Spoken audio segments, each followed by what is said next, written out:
Today we're at the public library to learn how to pick out a Just Right book. The first step in finding a Just Right book is to explore the books that are available for you and to look for books that are interesting to you. Maybe they have an exciting cover or are about a topic you really enjoy, like animals or sports. Maybe there's a genre of story you're drawn to, like mysteries or science fiction. What is most important is that you find a book that you want to read. Then you'll be much more likely to enjoy it. Once you've found several interesting stories, you're ready to try the 5-finger rule. This rule will help you learn if the books you chose are just right for you. The first step in the 5-finger rule is to choose a book. So take one of the books that you're looking at and go ahead and open it up to a page that's full of words. Then you want to read this page to yourself. While you're reading, you're going to raise a finger for each word that's tricky or unknown to you. Be honest if a word is tricky or you stumble over it, put a finger up. When you're done, you're going to count your fingers to see how many you have up. So now let's put the 5-finger rule to the test. I'm going to start by choosing one of my books and opening to a page with words. I want to read this page to myself and raise a finger anytime I come to a word that I don't know or that is tricky and I stumble over it. Once I finish that page, I want to close the book and see how many fingers I have raised. For this book, I have 1 finger left up. That means there was only one tricky word. Let's see what kind of book this would be according to the 5-finger rule. This book would be a vacation book. I only had 1 finger raised, and this is a book that I've actually read before, and it's easy for me to read. So this book is a little bit easy for me, but it's still a great book to read because it can practice my fluency.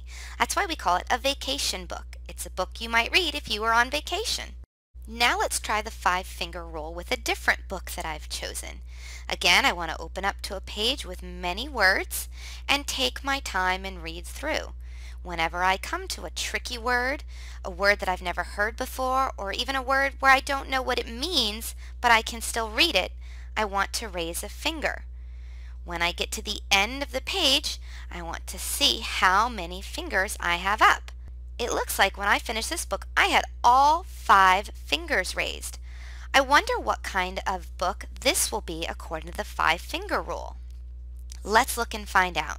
According to the 5-finger rule, if you have 4 or 5 fingers raised at the end of a page, this book is a challenge book.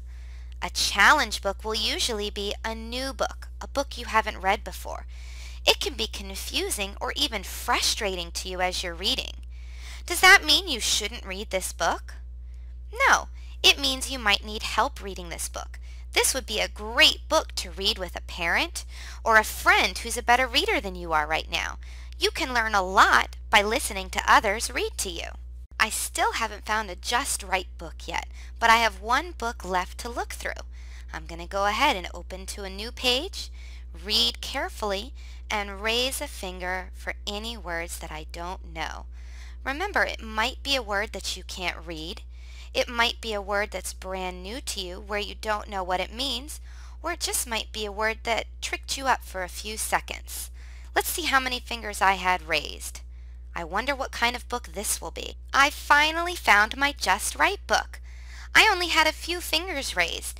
2 to 3 fingers means that the book is just right. You want a book that's going to challenge you, so you want to pick a book that's new and might have tricky parts, but it's not so challenging that you can't get through it all on your own and still learn something. That makes a book just right. So now I'm ready to check out from the library. I found myself a vacation book, a Just Right book, and a challenge book. I hope you can do the same.